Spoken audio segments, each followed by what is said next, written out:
नमस्कार। स्वागत है मेरे चैनल द देश धर्म पर और मैं हूं नरेश मित्तल। दोस्तों, आज से हम एक नया कार्यक्रम शुरू कर रहे हैं, एक सीरीज शुरू कर रहे हैं, खरी खरी। और इसमें जो बात करेंगे वो खरी खरी करेंगे, आपको कड़वी लगे या मीठी लगे। और मीठी तो जो खरी खरी होती है वो मीठी जरा कम ही लगती है। दोस्तों, आज का पहला एपिसोड, आज हम बताएंगे कि भारत देश में लोकतंत्र कितना सही, प्रेजेंट फॉर्म ऑफ डेमोक्रेसी कितनी सही कितनी गलत। सबसे पहले बात करते हैं चुनाव प्रणाली की, चुनाव प्रक्रिया की। दोस्तों, मेरा व्यक्तिगत रूप से यह मानना है कि भारत देश जो प्रेजेंट फॉर्म ऑफ डेमोक्रेसी है इसके योग्य नहीं है।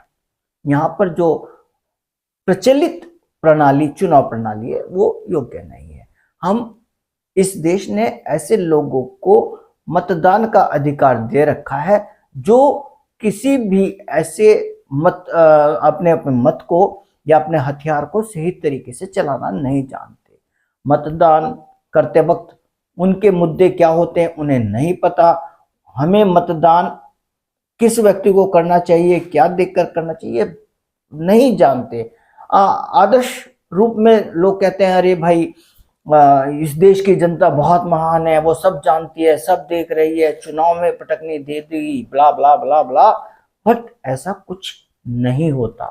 जो मेरा विचार है, सबको पता होता है कि हम ज्यादातर 100% कहीं कुछ नहीं होता, ज्यादातर मतदान धर्म जाति देखकर ही लोग करते हैं। और कुछ आजकल एक नया ट्रेंड चला है, फ्री बीज, मुफ्त की रेवड़ियां जिसे कहते हैं, उसके लिए।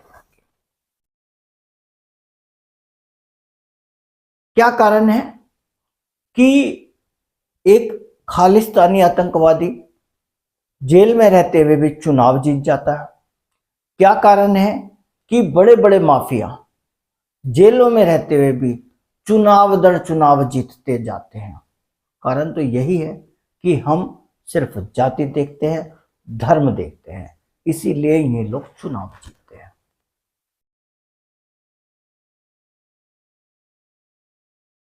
अब मैं बात करूंगा कि किस तरह के लोग और क्या क्या चुनाव करते हैं। भले ही हम सब कहें, आप कैमरा लेके आम आदमी के पास चले जाइए तो बहुत अच्छी अच्छी बातें सब करें, कोई भी होगा, पूछेंगे भाई आपके क्या मुद्दे हैं, साहब हम तो विकास की बात करेंगे, महंगाई बहुत हो गई, शिक्षा की कमी है, बेरोजगारी की दिक्कत है, सब यही बात करेंगे। हाँ, चाहे वो पक्ष के हो चाहे विपक्ष के हो। मगर जब ये लोग मत देने जाते हैं तो लगभग लगभग वो मत उनकी जातियों के, उनके समाज के, उनके धर्म के आधार पर विभाजित होता है।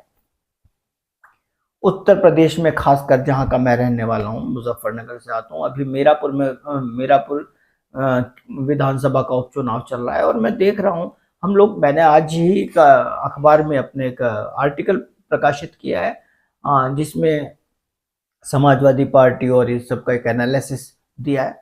विशुद्ध रूप से जातिगत गुणा भाग करके दिखाया है कि कौन कहाँ क्या संभावनाएं हैं।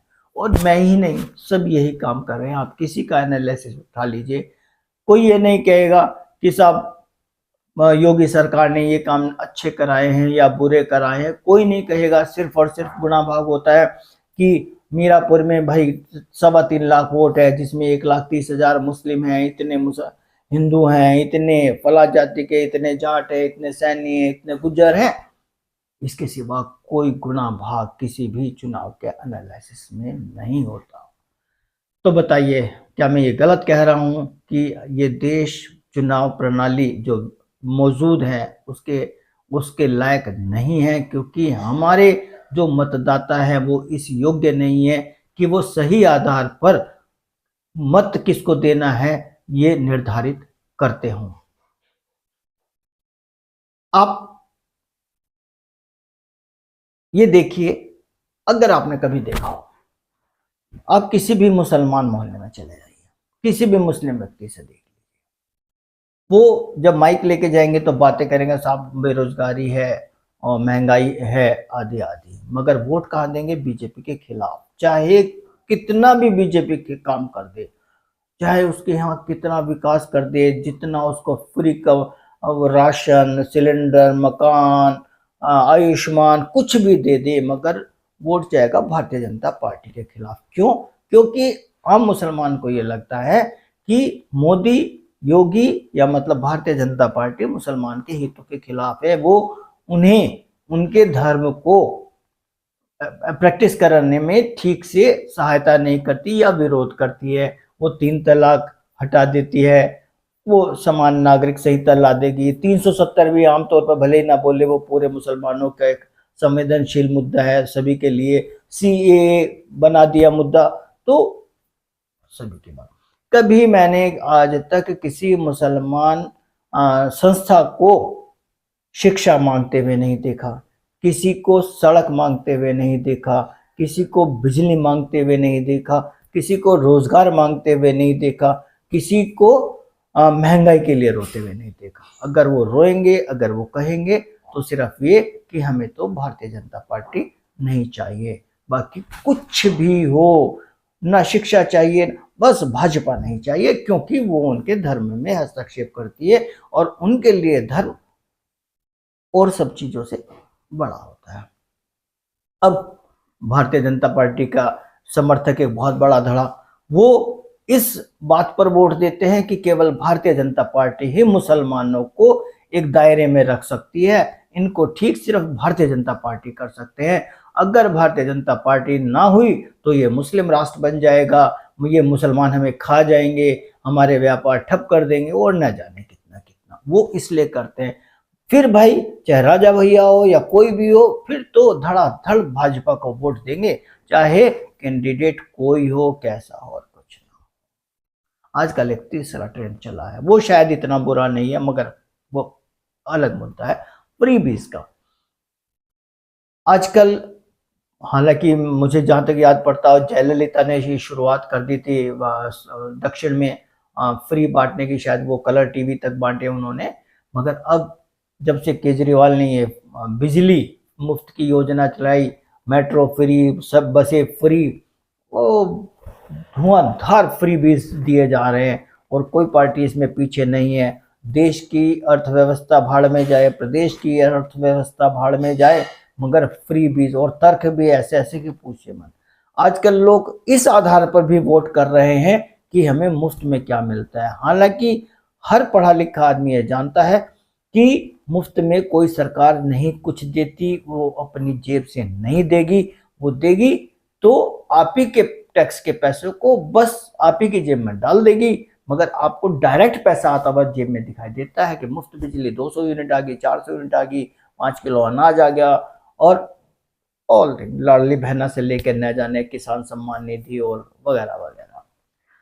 तो दोस्तों बताएं आप, ऐसे माहौल में जहां एक मतदाता कभी इस बात को नहीं सोचता कि कौन ऐसा कैंडिडेट, प्रत्याशी, उम्मीदवार है जो पढ़ा लिखा है या इतना समझदार है या उसने समाज के लिए इतना कभी कुछ किया है, और वो विधायक या सांसद बनने के बाद उस शहर के लिए, उसके लिए काम करेगा। और हाँ, एक और नई बात, हालांकि मैं मानता हूं, मैं नाम नहीं लेना चाहूंगा कि पार्टी विशेष में ज्यादा होता है, आजकल जो जयराम पेशा के लोग हैं या किसी वजह से किसी से कोई अपराध हुआ है, उनको छुड़ाने का काम भी विधायक करें, सांसद करें।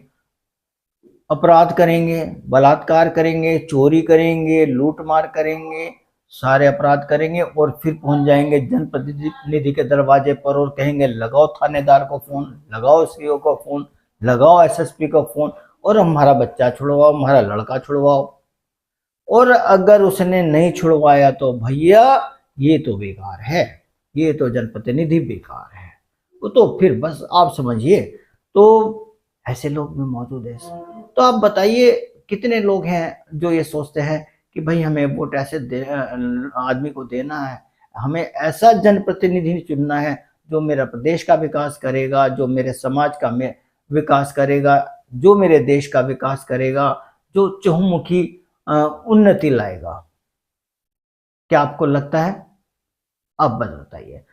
दोस्तों, अगर मेरी कुछ बातें गलत लगी हो तो कमेंट करके बताइए। और ये बड़ा मुद्दा है कि मौजूदा जो चुनाव प्रक्रिया है, चुनाव प्रणाली है, उसमें बदलाव बहुत ज़्यादा ज़रूरी है। आपकी क्या राय है मुझे बताइए, कमेंट करें, ज़रूर बताएं। धन्यवाद।